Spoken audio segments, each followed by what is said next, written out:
So now it sounds like the Cleveland Browns are going to all but imprison Shedeur Sanders in the football sense of a very talented rookie quarterback who obviously needs reps, needs an opportunity, and who now, barring some miraculous luck, will not get the opportunity to play in a single real game. I'm sure many around the NFL are celebrating as we speak.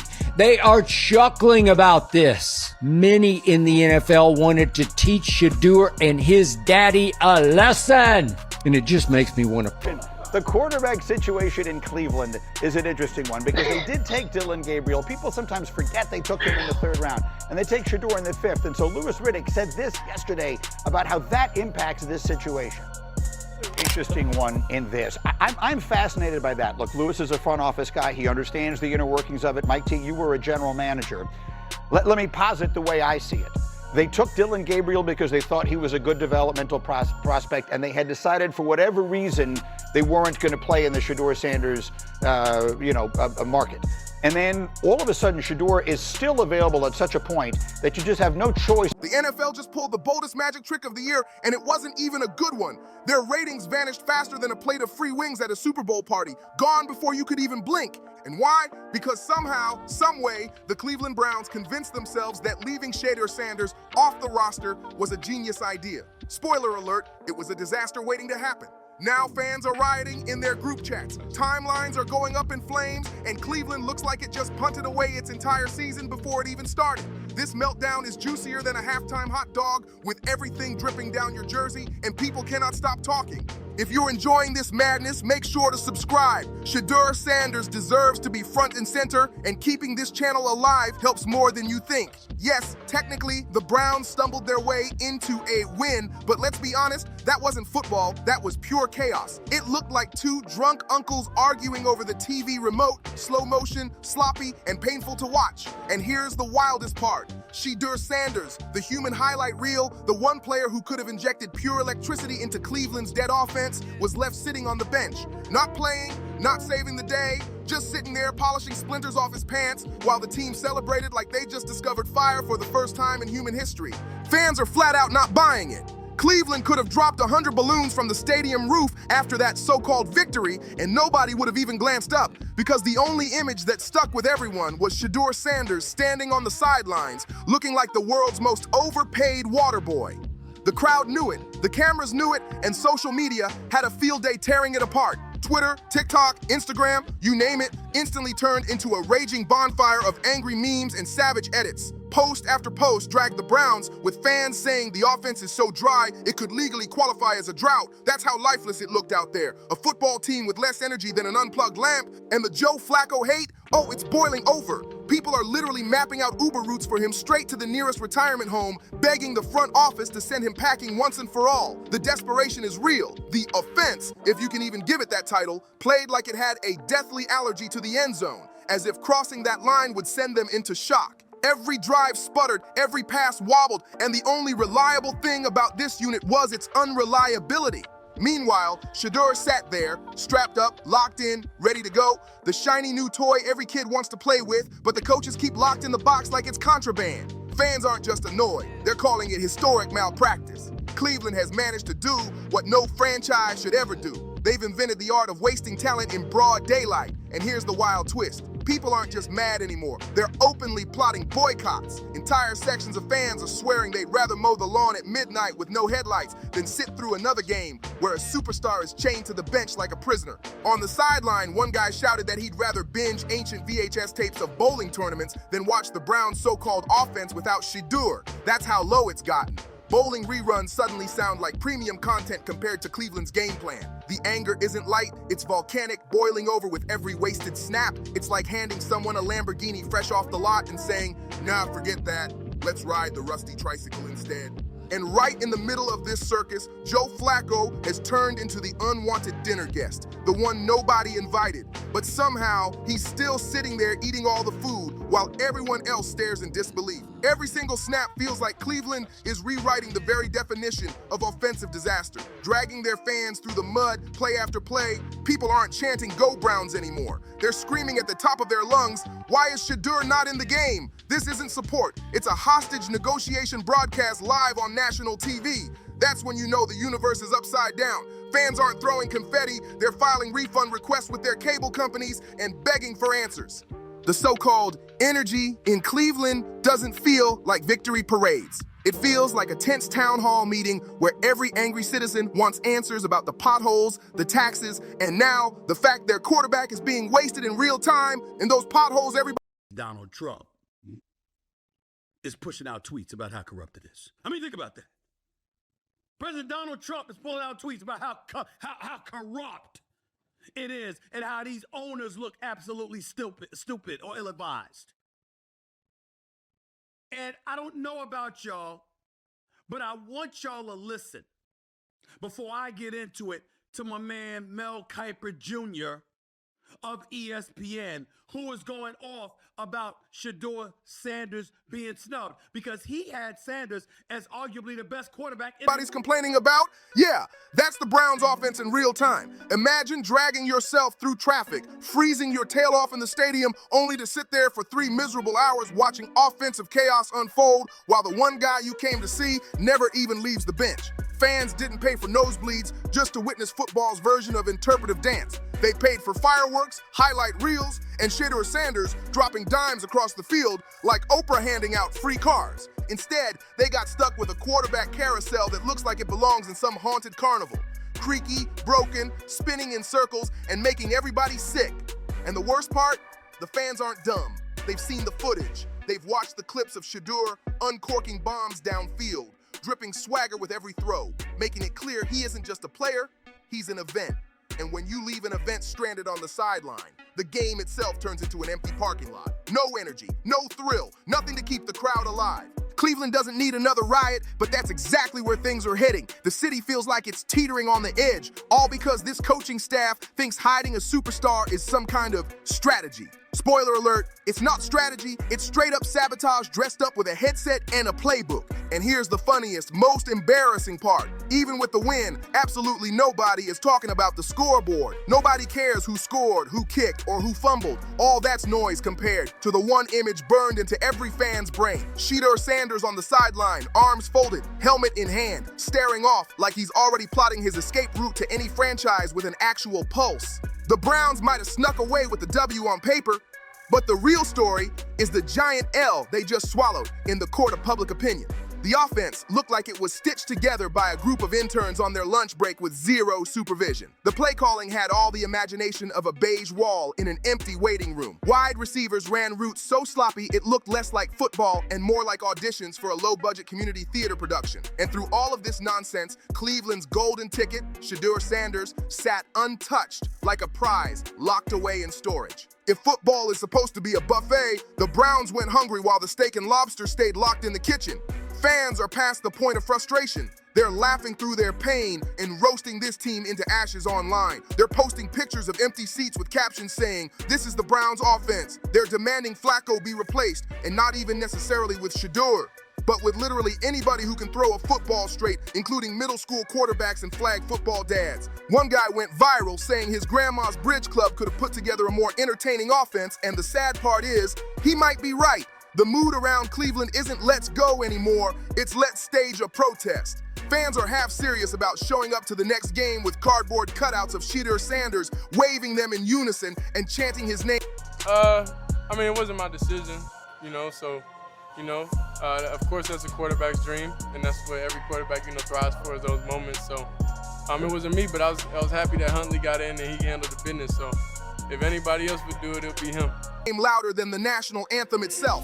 Some fans are done playing nice. They're already planning to storm the next home game with giant signs reading, "Bench Flacco, save Cleveland." This isn't just a wave of grumbling anymore. It's a full-blown movement. And the longer this circus drags on, the uglier it's gonna get. Every single game without Shedeur Sanders has turned into a PR disaster dressed in shoulder pads. Even winning can't hide the embarrassment. It's like hitting the lottery and then refusing to cash the ticket. That's Cleveland's offense in one sad, sloppy nutshell. The Browns aren't battling their opponents anymore.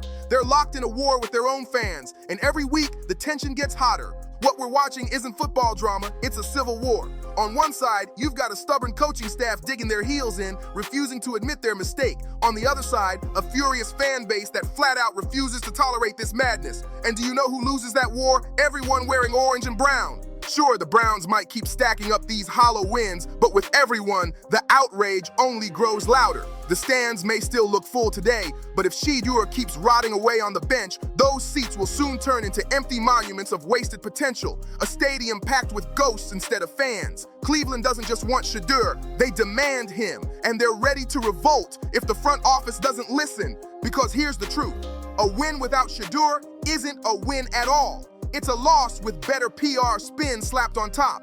The way the Browns are handling Shedeur Sanders isn't just a bad football decision, it's a full-blown soap opera. Less romance, more betrayal, and a mountain of broken promises. At this point, Flacco isn't just struggling on the field. He's become the face of everything wrong with this team. A starter in this league isn't just another name on a depth chart, it's a full-blown spotlight. And when Shedeur Sanders landed in Cleveland, he didn't just show up, he dragged a spotlight the size of a Super Bowl halftime show with him overnight. Suddenly, national media was buzzing, casual fans were paying attention, and even people who usually couldn't spell Cleveland suddenly cared about the Browns. Shedeur Sanders was drafted finally on Saturday in the 5th round of the NFL draft. And you'd think that the greatest draft atrocity in the history of the NFL draft has taken place. I think it's disgusting. I don't understand what the heck's going on with this. Really? Let me tell you something. We're competing with the other teams. It doesn't matter what the reason is, because you're allowed to have any reason you want not to draft a player, and none of it is collusion. I'm tired of the conversation about Shedeur Sanders. You know what? The Browns got him. They got the most crowded quarterback room in the league. Is he going to play? Is he not going to play? I'll tell you what. Shedeur Sanders is not even... The franchise didn't become relevant because of their dusty playbook. They became must-watch TV because Shedeur turned every headline into a blockbuster movie trailer. And what did the team do with all that spotlight? They abandoned him. Straight up tossed away the momentum like a lazy group project where one guy does all the work and everyone else takes the credit. It's almost laughable. The Browns finally land a player who makes the world stop scrolling, tune in, and actually watch. And instead of capitalizing, they treat him like the forgotten cousin at Thanksgiving, the one who gets stuck at the kids' table while everyone else eats good. The way Shedeur's been handled doesn't just feel wrong, it borders on football negligence. You don't take a player with that kind of magnetic draw and glue him to the bench. That's not strategy. That's sabotage wrapped up in incompetence with a bow on top. It's like hiring Beyonce to headline your concert and then telling her to hum background vocals while your Uncle Larry gets up and sings off-key karaoke. Sure, technically the show still happens, but let's be real, the crowd didn't buy tickets for Uncle Larry. They came for fireworks, spectacle, and pure star power. Instead, they got a wet sparkler fizzling out before the night even starts. And here's the kicker. Shedeur didn't just make Cleveland relevant, he made them matter on a national level. After Shedeur arrived, everything changed. Suddenly, ESPN panels couldn't stop talking about the Browns. Debates lit up, segments ran nonstop, and Twitter timelines blew up with every clip, every rumor, every highlight tied to his name. He turned Cleveland from a small market shadow into a primetime obsession. Every throw he made, every move he hinted at, it was content gold. He transformed the Browns into something people actually wanted to gossip about at the national level. And yet, the front office and coaching staff act like they're allergic to giving him any actual respect. They've taken a golden opportunity and turned it into pure rust. Think about it. Cleveland has been starving for this moment for decades. They've been cursed with a carousel of quarterbacks who came and went faster than bad Tinder dates. Every season, the same heartbreak, the same excuses, the same maybe next year sob story. Then Shedeur Sanders shows up, the one guy who makes even rival fans admit, okay, yeah, that's worth watching. And what do the Browns do with that blessing? They shove him aside like some dusty old playbook nobody wants to open. This isn't just bad optics, it's franchise malpractice in broad daylight. The betrayal goes way deeper than just benching a star. Shedeur has been treated like he's disposable, like he's some marketing gimmick to sell a few extra tickets and move merch, not the centerpiece the entire team should be built around. They plaster his face on promos, hype him up when it's convenient, use his image to draw in attention, and then, when it actually matters, they leave him chained to the bench like a prop. That's not development, that's straight up exploitation. It's using Shedeur's star power to polish the Browns' brand. I have 6 games a week, so I'm happy rather than just having 1 game a week, on the weekend. So the scout team receivers, all of us, we all know like every day's game day, and we definitely approach everything in that fashion and everything, because I truly believe the receivers we have on the scout team is really explosive and they're really great. They just need an opportunity. So, yeah, I'm very thankful, I have those guys, out there with me whenever I'm out there competing. While dimming his own career trajectory in the process, and fans feel every ounce of it. They see the disconnect every time Cleveland trots out an offense that looks like it was stitched together from garage sale spare parts, while Shedeur is left standing there in silence, helmet in hand, forced to watch the disaster unfold. It's like pouring salt into an open wound. Everybody knows he's the reason the cameras are even pointed at Cleveland right now. Without Shedeur, this team is background noise, but with him, they're front page news. Fans already fear the inevitable. Shedeur will pack his bags, leave this mess behind, and head to a franchise that actually values him. And when he does, he won't just become a superstar, he'll become the superstar Cleveland could have had, but threw away. And the cost won't stop at losing a player. When Shedeur leaves, the Browns will lose an entire movement. All those new fans, all that national attention, all that hype and momentum. Gone, evaporated overnight, leaving nothing but regret, broken dreams, and endless what-ifs. The cruel irony? Shedeur himself has handled this nightmare with nothing but patience. He's not storming into press conferences demanding answers. He's not slamming helmets or trashing coaches. He's not even going scorched earth on social media. And that patience, that calm, collected professionalism is exactly what makes the mistreatment sting even more. Shedeur has done everything right. He showed up, put in the work, brought the spotlight, and elevated the franchise into national relevance. He's given Cleveland more attention than they've had in decades, yet the organization refuses to meet him halfway. Think about what that does to morale inside that locker room. Other players see it. They see the star attraction, the ticket seller, the highlight machine, being sidelined for reasons that make no sense. And if the face of the team can be treated like an afterthought, what does that say about everyone else? It sends the loudest possible message. No matter what you bring to the table, the Browns will find a way to undervalue it. And that kind of culture doesn't build loyalty. It breeds pure resentment. The ripple effect is massive. Sponsors see it, media outlets see it. Even casual fans who hopped on the Shedeur bandwagon are now questioning if Cleveland has a clue what it's doing. As if trotting out the same stale, recycled offense, led by quarterbacks who inspire more yawns than cheers, is some kind of genius master plan. Spoiler, it's not. Meanwhile, Shedeur sits there, helmet strapped on, ready at any second, waiting for his number to be called, while the crowd chants his name louder than the actual play calls coming in through the headset. The disconnect between the fans' demands and the team's decisions isn't just big, it's canyon-sized, so wide you could drive an entire parade float straight through it. At some point, you've really got to stop and ask yourself, does Cleveland even realize what they've got? Because stars like Shedeur Sanders don't just pop up every season. Players like him are rare, almost once in a generation. They aren't just athletes, they're culture shifters. They carry an energy that stretches beyond the scoreboard, beyond the playbook, and grabs the attention of the entire league. When you got a guy like that, you don't chain him to the bench. You don't hide him behind stale game plans. You build an entire franchise around him because his presence alone changes everything. But instead, the Browns are acting like a clueless kid who won the golden... Shedeur Sanders is the guy who was graded as a first-round talent. He is the guy a lot of people wanted the Browns to take at number 2 overall. He is the only one. He's the NCAA's leading completion percentage quarterback in college. He led the league like in passing yards, and he had the most touchdowns. Like, he's that guy. If there's one quarterback on the roster who can be the answer for the Cleveland Browns at quarterback, it is only Shedeur Sanders, and that's why everything around him is such a big deal. Ticket to Willy Wonka's chocolate factory and then decided, nah, I'd rather stay home and chew stale candy from the gas station.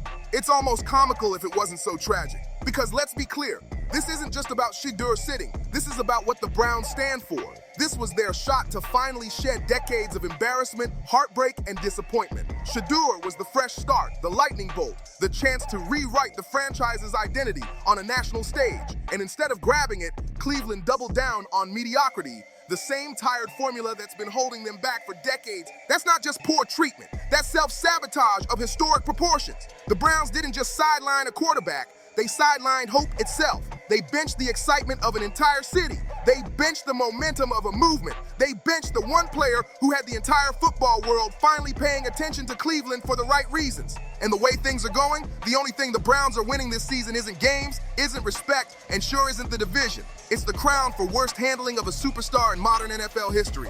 A title no one wants, but one Cleveland seems determined to own. If you felt this breakdown, make sure to smash that like button, subscribe to the channel, drop your thoughts in the comments, and share this with your people. And trust me, you don't want to miss what's coming next. See you on the next one.